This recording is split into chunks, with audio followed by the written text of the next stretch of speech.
Բարև ձեզ, սիրելի հայրենակիցներ, հարգելի գործընկերներ, 4 տարի առաջ էր, որ այս ամբիոնից ելույթ է ունեցել, երևի թե մի այդքան ժամանակահատված անցել է։ Գիտեք, այս 4 տարիների ընթացքում Արցախը հայաթափվել է, Հայաստանի Հանրապետության ինքնիշխան տարածքում կա օկուպացիա, գտնվում ենք աշխարհաքաղաքական չափազանց բարդ իրավիճակում, ունենք սոցիալ-տնտեսական մարտահրավերներ, բայց այս ամենը ինչի համար եմ ասում։ Ասում եմ ոչ թե նրա համար, որ մեզանից յուրաքանչյուրը ողբի տրամադրության մեջ լինի, այլ ճիշտ հակառակը, ունենա համոզմունք, որ այս իրավիճակից մենք դուրս ենք գալու։ Այս իրավիճակից դուրս գալու մեր պատկերացումը, մեր տեսլականը, մեր երազանքը մենք ներկայացրել էինք մեր հայրենակիցներին։ Շատ կարճ, դա ուժեղ Հայաստանն է։ Արդյոք մեր հայրենակիցները ունեցել են հնարավորություն ազատորեն իրենց կամքը իրացնելու։ Քանի որ շատ խոսվեց ընտրությունների մասին, թույլ տվեք անդրադառնալ դրան։ Դուք կարծես թե հակադարձեցիք մեզ ընտրակաշառքներ ձևակերպմամբ։ Գործընկերներից մեկը նույնիսկ կարծես դա կատեգորիկ դատողությամբ էր ներկայացնում, իբրև մի երևույթ, որ դա տեղի է ունեցել եւ այլն։ Ես նկատել էի վերջին օրերին քաղաքացիական պայմանագիր կուսակցության գրեթե բոլոր ներկայացուցիչները խոսում էին անմեղության կանխավարկածից։ Ճիշտ էին անում։ Անմեղության կանխավարկածը ոչ թե անձերով է պայմանավորված, որ հիշվում է, այլ անմեղության կանխավարկածը գրված է սահմանադրության մեջ։ Նշված ձեր բնութագրմամբ իբրև ընտրակաշառքի հետ կապված մեկ դեպք չկա հաստատված։ Ավելին կատեգորիկ պնդում կկատարեմ, որ ուժեղ Հայաստան կուսակցությունների դաշինքի հետ ընդհանրապես դա առնչություն չունի։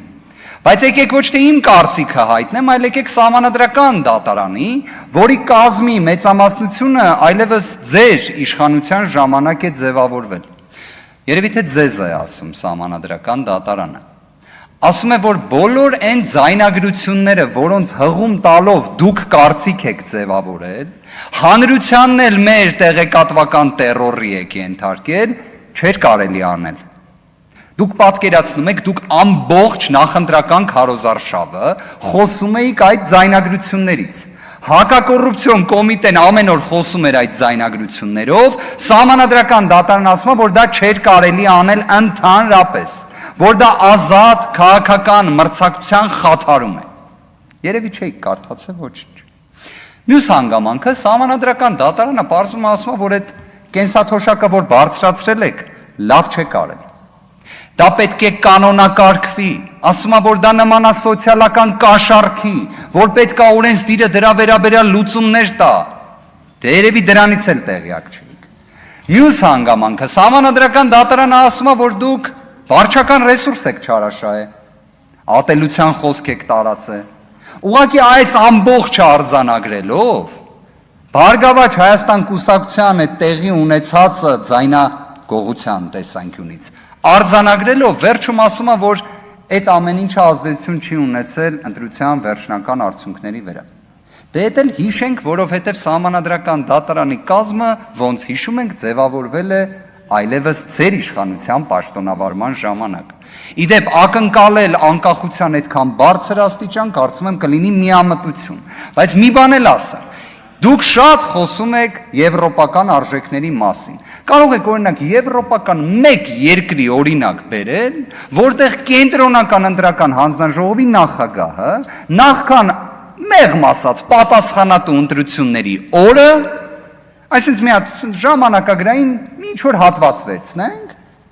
ներկայացնողը լինի կոնկրետ քաղաքական ուժի էլ առաջնորդի օգնականը լինի։ Իդեպ ես հիշում եմ 8-րդ գումարման ազգային ժողովում ես պատգամավոր եմ եղել, Վահագ Հովակիմյանն էլ էր պատգամավոր։ Եթե չեմ սխալվում, այստեղ էր նստում։ Բայց հետո գնաց կենտրոնական ընտրական հանձնաժողովում նստեց, սկսեց հաշվարկ անել, ոնց որ պատկերը բոլորս տեսանք, թե այդ հաշվարկը ինչ էր։ Մյուս հանգամանքը,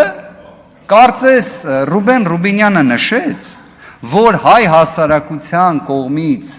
կատարած ընտրության հետ պետք է հաշտվել։ Իսկ հետաքրքիր է, քաղաքացիական պայմանագիրը հաշտվել է այդ ընտրության հետ։ Եկեք վերցնենք ընդունել եզրույթ, այսինքն դուք ընդունել եք։ Գործընկերը կարծես վկայակոչեց տոկոսային հարաբերակցությունը քաղաքացիական պայմանագիր կուսակցության ստացած ձայների։ Իդեպ ես իրավաբան եմ մասնագիտությամբ,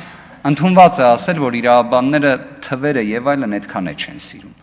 Նենց որ մաթեմատիկական կատեգորիկ պնդումներ չեմ անի, բայց եկեք միասին մի հատ ռեբուս լուծենք։ 49-ն մեծ է 50-ից։ Եթե այո, եկեք հաշտվենք, թե ընդունենք։ Հիմա ուզում եմ հասկանամ, ոնց որ եթե 50%-ից ավելին հայ հասարակության չի ընտրել ձեզ, դուք իշխանություն եք ձևավորել ձայների փոշիացման միջոցով, ավելին հունիսի 7-ի գիշերը, երբ ձեր առաջնորդը հայտարարեց, որ դուք հաղթել եք ընտրություններում, տոկոսը չէր կարում ասեր։ Բնական է, որ տոկոսը չէր կարա ասեր, կամ կարար եւ ասեր, եթե մի քիչ ավել էլ սպասեր պարոն Վահագն Հովակիմյանին։ Տեսեք, գործընկերներ, ձայների փոշիացման համակարգը դա ընտրական օրենսգրքով է նախատեսված եւ իդեպ ստեղ դուք էլ մի հատ կոնֆլիկտի մեջ եք մտնում։ Եթե դուք շարունակում եք հանրապետականի բոլոր գործողությունները քննադատել, հաշվի առեք այդ ձայների փոշիացման համակարգը, որով հիմա իշխանություն եք ձևավորել, հանրապետականի ժամանակ ընդունված ընտրական օրենսգիրքն է։ Էս էլ մյուս ռեբուսնա ձեր համար։ Հիմա եթե նայում ենք ինչ է արել հայ մարդը 2026 թվականի հունիսի 7-ին։ Մի կողմից չի տվել ձեզ սահմանադրական մեծամասնություն։ Մյուս կողմից համոզված եղեք, եթե չլինեին վարչական ռեսուրսի չարաշահումը, ատելության խոսքը, սոցիալական կաշառքը ըստ սահմանադրական դատարանի որոշման, պարզ է չէ, որ պատկերը լինելու էր այլ։ Այս ամբողջի համակցությունից ելնելով, ասում ենք, որ կա լեգիտիմության խնդիր։ Լեգիտիմության խնդիրն էլ ինչպես է հաղթահարվում։ Ժողովրդի կողմից։ Ժողովրդի։ Իդեպ այս ազգային ժողովը ոչ թե ուժեր լինի քաղաքացիական պայմանագիր, լինի մեր թիմը կամ Հայաստան խմբակցություն։ Ոչ թե ուժերին ներկայացնելու մասին է, այլ հայ ժողովրդին ներկայացնելու մասին է։ Հայ ժողովրդին։ Այն, որ այս ամբիոնը պետք է ծառայի հայ մարդու շահերի սպասարկմանը, պաշտպանությանը, հենց դրա համար էլ ասում ենք նաև մեր կողմից ներկայացված ծրագրերի իրականացմանը եւ հետեւողականորեն Հայաստանում լեգիտիմության դեֆիցիտի հաղթահարմանը, դրա համար ենք այդ պնդումը կատարում։ Իսկ մեր սիրելի հայրենակիցներին մի քանի հանգամանք նշեմ։ Ժողովուրդ ջան, ձեր տրամադրությունը տեղը, ձեր վճռականությունը թող լինի տեղը եւ համոզմունքը առայն, որ մենք ուժեղ Հայաստան ունենալու ենք, մեկ վայրկյան չկասկածեք։ Աստված պահապան։ Ելույթի համար ձայնը տրվում է պատգամավոր Տիկին Սոնա Ղազարյանին։